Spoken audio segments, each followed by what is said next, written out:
नहीं आऊंगी मायके कभी। रुचि एक समझदार और नेक दिल की औरत थी।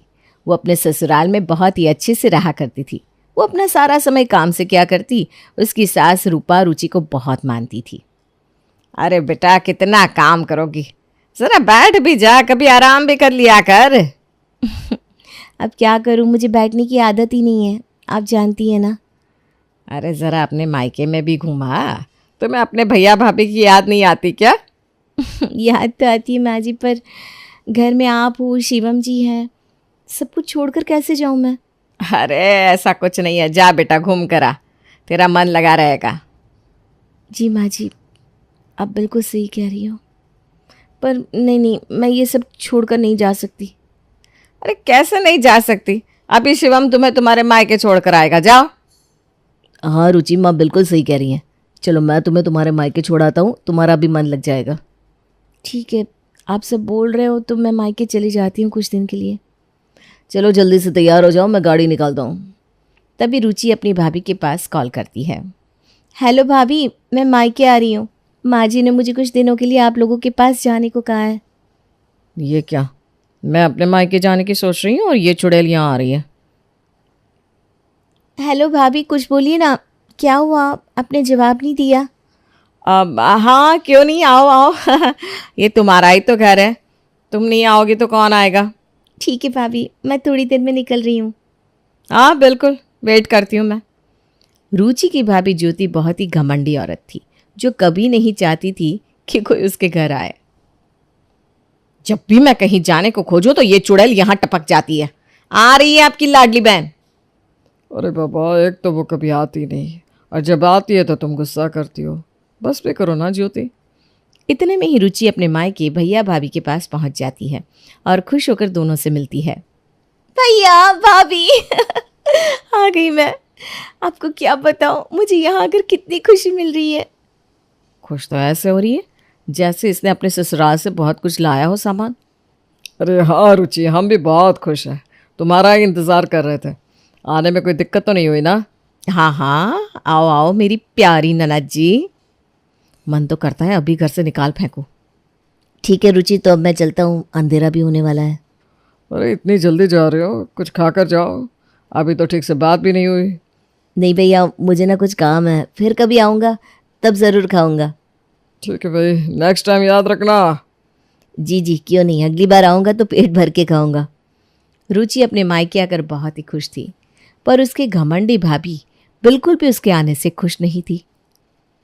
और बताइए भाभी, कैसी हैं आप, और मुझे बुआ कब बना रही हो।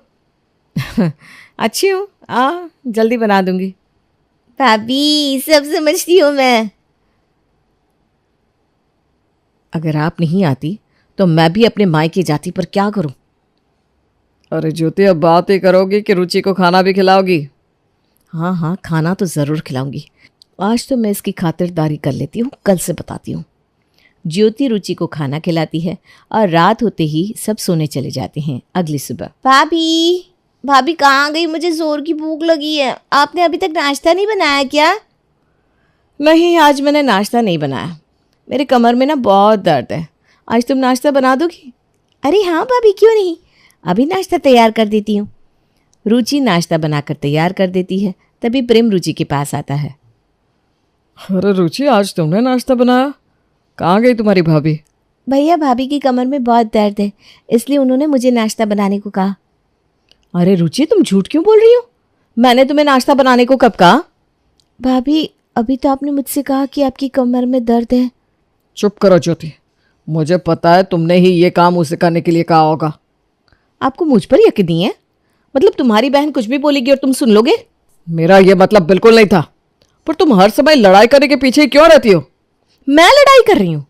मैं तो तुम्हें हर समय गलती दिखती हूँ और तुम्हारी बहन सही है ना।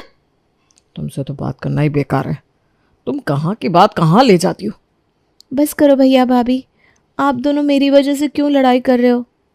ज्यादा भोली बनने की कोशिश मत कर, समझी? मैं सब जानती हूँ। प्रेम नाश्ता करने के बाद अपने रूम में चला जाता है। प्रेम को ज्योति की हुई हरकत बिल्कुल भी अच्छी नहीं लग रही थी। ज्योति, तुम चाहती क्या हो? तुमने नीचे झूठ क्यों कहा? अरे बस भी करो, मुझे तुम्हारी बहन से कोई मतलब नहीं है। मुंह उठाकर चली आई मायके, इसे तो अब मैं अच्छे से बताती हूँ। बस करो ज्योति, वो मेरी बहन है। अगर तुम्हारे साथ भी तुम्हारी भाभी इस तरह का व्यवहार करती तो? मेरी भाभी कभी ऐसा कर ही नहीं सकती। तुमसे लड़ना ही बेकार है। तुम चुप ही करो, ये औरतों की बात है, तुम्हारा बीच में बोलना शोभा नहीं देता। बेचारा प्रेम अपनी ऑफिस के लिए निकल जाता है।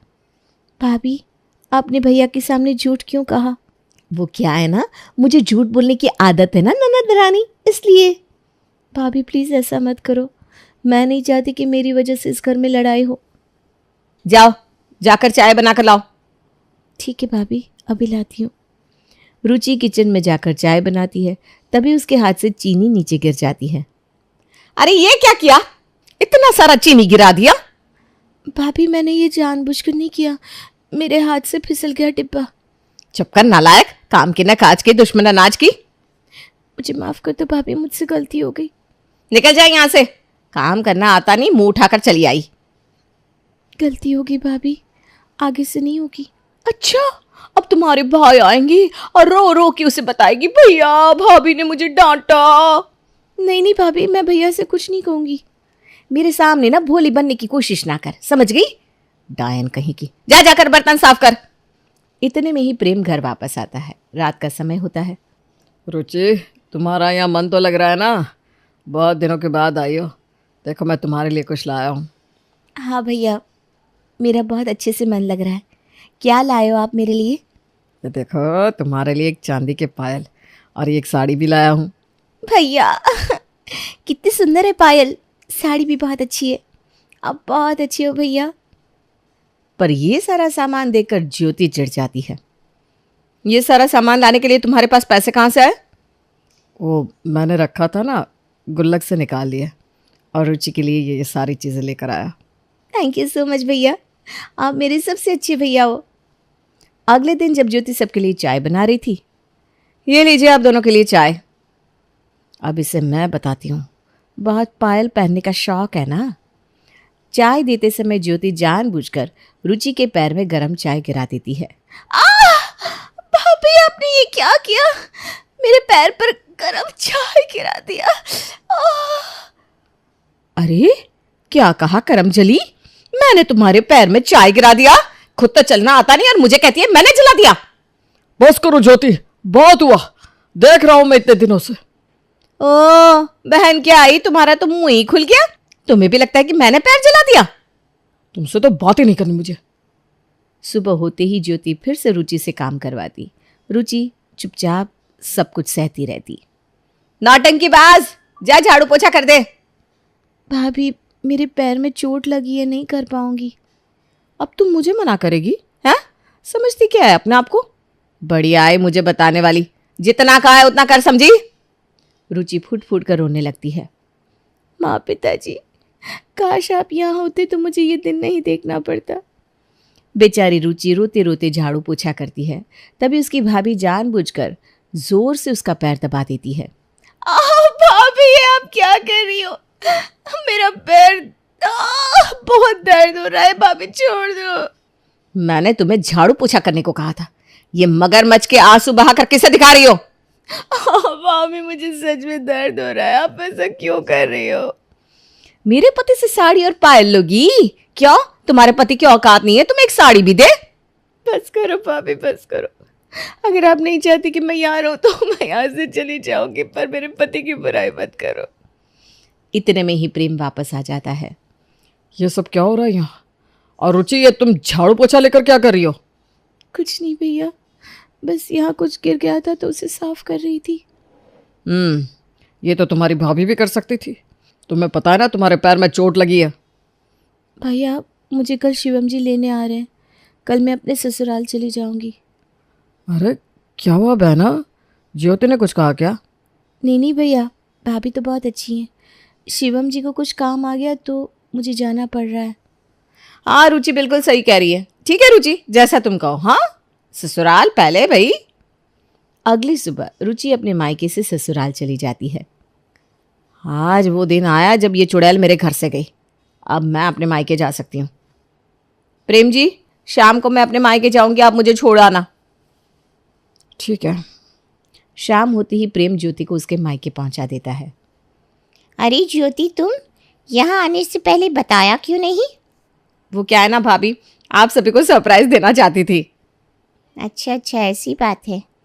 आप घर के अंदर बुलाओगी या बाहर ही बात करोगी? हाँ, बिन बुलाए मेहमान मुंह उठाकर चली आई। आ जाओ अंदर। रेखा ज्योति और प्रेम के लिए नाश्ता लाती है। वो क्या है ना, तुम्हारे भैया अर्जुन ऑफिस में है, अभी आ नहीं पाएंगी, तो तुम उनसे मिल नहीं पाओगी। क्यों नहीं मिल पाऊंगी भाभी? अब कुछ ही घंटे के लिए आई होगी ना। क्या भाभी आप भी, मैं कुछ घंटे के लिए नहीं आई हूँ, 1 हफ्ते के लिए छुट्टी मनाने आई हूँ। ये सुनकर रेखा तमक जाती है और गुस्से में अर्जुन को कॉल करती है। कहाँ हो अर्जुन? तुम्हारी प्रिय बहन ज्योति घर आई है। अगर इसकी वजह से मेरा टिकट कैंसिल हुआ तो फिर सोच लेना।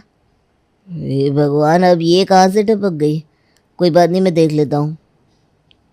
रेखा भाभी, लगता है अर्जुन को आने में लेट हो जाएगा, तो मैं चलता हूँ, फिर कभी मिल लूँगा। ठीक है, जैसी आपकी इच्छा। प्रेम ज्योति को उसके मायके छोड़ आता है। और बताओ ज्योति, क्या हालचाल है? सब ठीक है भाभी, मैं तो यहाँ पहले ही आ जाती, पर मेरी ननद है ना, वो बहुत ही चालाक है। एंड टाइम पर वो आकर टपक गई। अच्छा, मुझे तो पता ही नहीं था। और नहीं तो क्या, आपकी भी ननद कम नहीं है, इतना परेशान किया कि वो अपने ससुराल भाग गई। हाँ हाँ, हंस ले। तूने उसके साथ जो किया है ना, अब मैं तेरे साथ भी वैसा ही करूँगी। कुछ देर बाद अर्जुन अपने घर आता है और अपनी बहन से मिलता है। हाय ज्योति, कैसी हो? सब घर पर ठीक तो है? हाँ भैया, सब ठीक है। भैया भाभी से बात करते करते समय भी बीत जाता है। अगली सुबह। ओहो, बहुत सर में दर्द हो रहा है मुझे तो। कुछ भी नहीं किया जाएगा, क्या करूं मैं? क्या हुआ भाभी, लगता है आप परेशान हो, तबीयत तो ठीक है ना?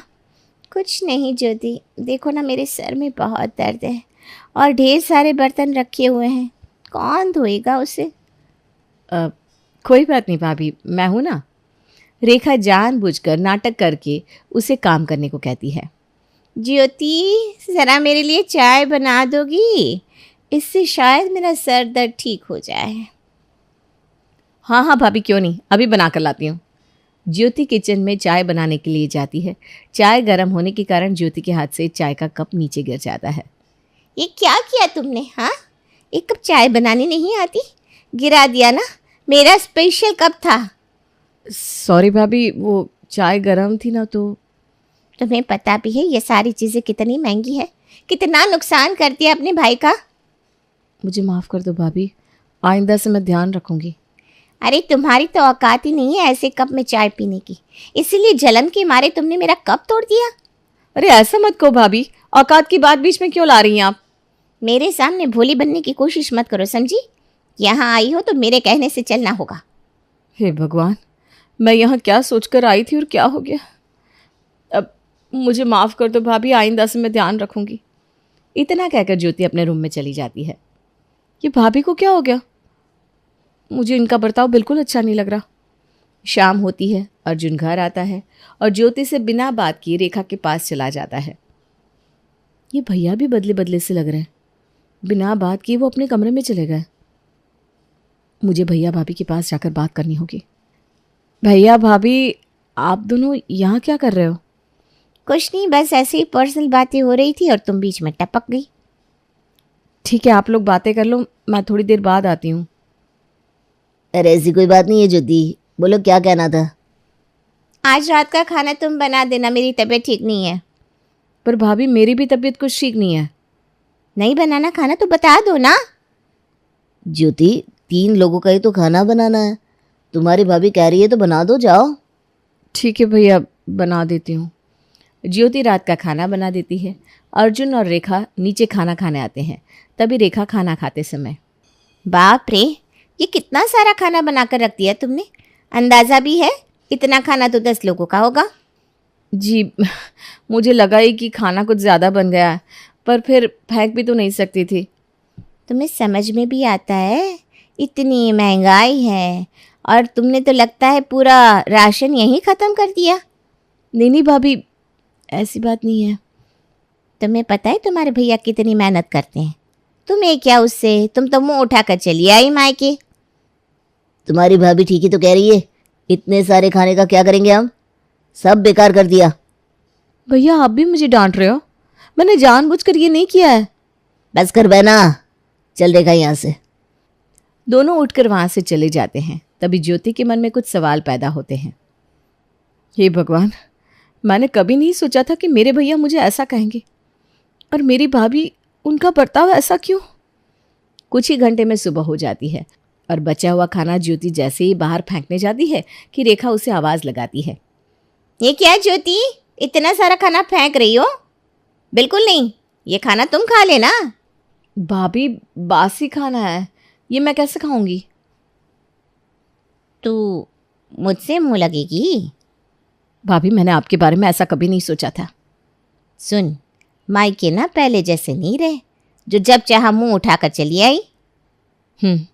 ये बात मुझे अभी समझ में आ रही है। अगर पहले समझ में आती तो मैं यहाँ नहीं होती।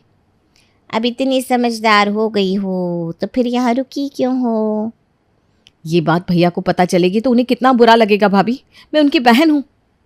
मैं यही हूँ, मुझे कोई बुरा बुरा नहीं लगेगा। अब गलती की है तो भुगतना तो पड़ेगा ना। भैया आप भी मुझसे ऐसे बात करोगे? मैं तुम्हारी बहन हूँ।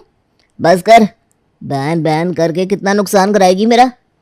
ये सारी बातें सुनकर ज्योति को बहुत ही बुरा महसूस होता है। हे भगवान, मैं भी अपनी ननद को इसी तरह परेशान किया करती थी।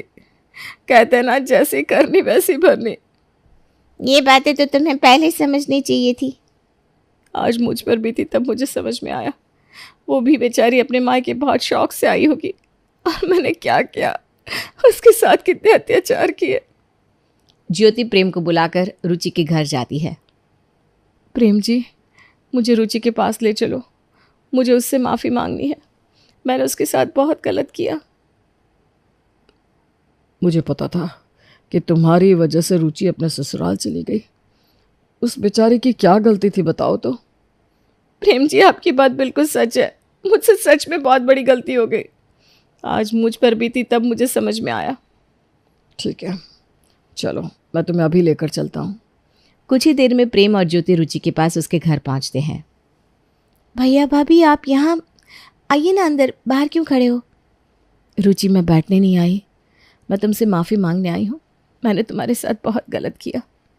कोई बात नहीं भाभी, हम इंसान हैं, कभी कभी गलती सबसे हो जाती है। मैंने तुम्हारे साथ इतना गलत किया और तुमने मुझे कभी भी बुरा नहीं कहा। मैं बहुत बुरी हूँ, बहुत बुरी। भाभी प्लीज़ शांत हो जाइए, मैं आपसे बिल्कुल गुस्सा नहीं हूँ। देखा ज्योति, ये है मेरी बहन जो बहुत ही समझदार है। देख, तुझे तुरंत माफ़ भी कर दिया। आज जब मेरे भैया और भाभी ने मुझसे इस तरह से बर्ताव किया, तब मुझे मेरी गलती का एहसास हुआ। और इस तरह ज्योति को एहसास हो जाता है कि किसी के साथ ऐसा बर्ताव नहीं करना चाहिए।